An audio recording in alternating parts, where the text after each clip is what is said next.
It can be a bit weird being on the road. In the early days, everything was exciting. Now it's a bit harder to find the new, but I've still got a knack of discovering a sparkle in what seems like the ordinary. So maybe you'd like to meet biker friends of a biker friend when I pass by Hamburg. Recognise yourself somewhere? So I got a CS50, which was a scooter when I was 16, drilled a load of holes in the exhaust pipe to make it loud.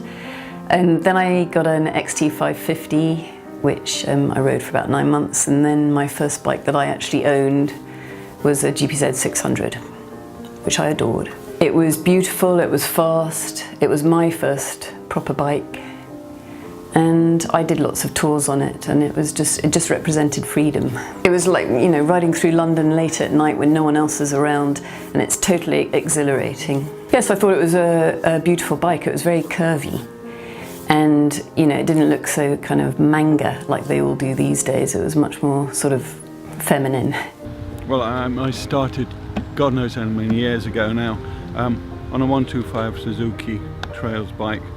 At some point, it was my dad who just said, right, we've got enough money to get this bike now, so let's go for it. And hey, I could do that. I need a job.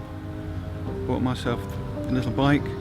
2 weeks later, I was on the road. I've grown up with my dad riding bikes all my life. Yeah, so Mark was a dispatch rider in London for about 10 or 15 years in dispatch riding heyday. That was when the guys were all on GSXRs and what other bikes do they have? ZX 750s, that kind of thing. Really, really fast sports bikes. Felt like I'm a cowboy, you know.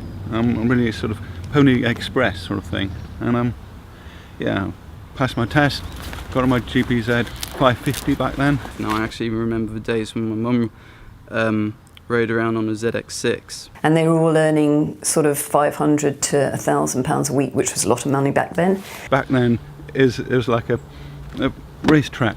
It was fun. When I had nothing better to do, I would follow him around on my bike, just going around the streets of London.